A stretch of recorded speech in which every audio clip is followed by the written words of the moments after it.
I'm out metal detecting with my dad at a park in Louisville, and I've got a hole here. I've got a signal that says it's a quarter. About 3 inches down, I'm digging, and look what popped out of the ground.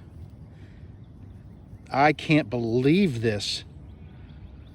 How can you tell if these things are real or if this is fake? I need to know in the comments, because I am keeping my fingers crossed this thing is real. It's still really sharp on the edges. The tip is missing, but that is one of the coolest finds I think I've ever found metal detecting. That's awesome. So I'm going to get back to digging on this hole. Hopefully I've got a quarter in there, but don't care if I do or not. This made it all worth it. What I initially thought was a quarter turned out to be a Lincoln. Having a pretty good day. I found a lot of change today. I'm at about $2.09 now. About an hour worth of searching. We're hitting an old picnic area, and I'm on the end of a basketball court here, and that's where I found the Arrowhead. So we're digging through a lot of trash. You wouldn't believe the bottle caps I pulled out of the ground just to see if we can find something. This area has been used for a lot of years as a picnic area, and we're just hoping to maybe hit an old coin or a piece of jewelry. But so far, been a good day. Since I hadn't been filming while I've been hunting, I thought I might do a mid-hunt update. So far, I found 11 quarters. I found 6 dimes and 6 pennies. Picked up a marble, and I dug a good luck charm, which wasn't so lucky for the guy that lost it. And then I dug this thing, but I gotta watch out. That thing is sharp. Every time I stick my hand down in my hunt bag, I hit that thing, and it reminds me to be careful. So I'll let you guys know if I find anything else. I'll try to film a dig here if I get a good signal. Here's a little better look at that Arrowhead. I noticed it was kind of blurry in the video I shot.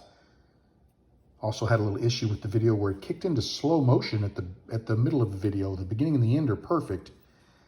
I'm going to use a little soft bristled toothbrush here, and I'm going to use just a little bit of water and kind of brush this off to get rid of some of the dirt, and we'll dry it and take a little better look at it when it's clean. It's all cleaned up. Pretty excited about this. This is one of the best things I think I've ever found. I mean, I can't believe I was digging a penny and this was in the same hole. What are the chances? Wanted to give you a quick peek at my finds for the day. I kind of cleaned all the dirt off everything. None of the coins are old. They're all newer clad coins. I've got 20 quarters. I've got 11 dimes, 10 pennies. Got a real nice good luck charm, an arrowhead, a marble, and a barracuda. It was a great day hunting. I enjoyed the time with my dad. We always have a good time when we go out, and look forward to some more videos. I've got another hunt set up with a good buddy of mine. I had a little mishap while I was metal detecting yesterday, and I broke one of these little feet that you use to attach the search coil to the main shaft of the metal detector. Luckily, I found the piece, and I've already test fit it. Fits perfectly. I'm going to use some epoxy, and we're going to get that glued back on there. And I'm not sure, I may come back, and on the outside of it, I may try to put something to encompass the entire surface area of this little foot. There's plenty of room. It uses a little plastic bolt, and there's plenty of room when the bolt goes through. So if I had like, I don't know, maybe a plastic washer, nylon washer or something that I could put on there just to give it something to glue to give it a little more rigidity. Can't put something on the inside because it's exactly the proper distance, but I'm gonna get this piece glued in first, and then we'll just see what happens as to whether I feel I need a second reinforcement on the outside of there. I've been working on repairing my search coil. You can see I've got the 2 pieces glued back in. Got my bolt here, fits perfectly through there, no issue whatsoever.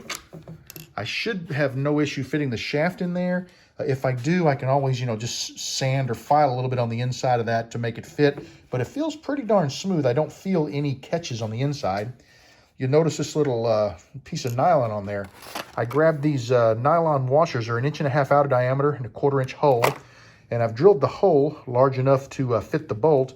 And you can see I kind of cut it to the basic shape of the little foot on the search coil. And what I'm getting ready to do is take a look at this side. You can see it sticks over a little bit. So I'm going to take it to my sander and kind of clean it up just to make it fit a little nicer. And we're going to epoxy that on the outside so that all those pieces are epoxied together in hopes that it gives it a little more rigidity. And I'm using the nylon, obviously, because aluminum or steel washer would not respond real well with the search coil. I would hear about it. So, and it is on the outside, and there's plenty of room there for me to put the nut on. So I don't think it's going to be a huge issue, but I'm going to get to work cleaning this up.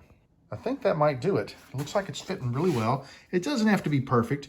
It's going to fit nice and flat against this little piece that we're going to attach to. And on the back side, yeah, you can kind of see it a little bit, but like I said, I don't think it's going to make much difference. I'm going to go ahead now. I'm going to take this back in the house where it's a comfortable temperature, and we're going to epoxy this piece onto this little loop. I wanted to share with everybody about the nylon washer. The epoxy did not stick to it. You can see the outline of the epoxy where I had put it all the way around the foot, and I let it dry. I had it clamped on there. I let it dry, and then when I took the clamp off 24 hours later, I just basically gave it a little flick and it popped right off. So nylon and epoxy don't work well together. But since I did have a nice layer of epoxy on there, I decided to go ahead and reassemble the detector, and it's looking pretty good. We'll just keep an eye on it when we do our next outing and make sure nothing happens. The hope is in the near future to replace this detector. I've had it for, I think, almost 26 years now. So I've been looking at some new ones, and I will eventually replace it and use this just kind of as a backup detector or as a friend detector in case someone wants to go with me and they don't happen to have a detector.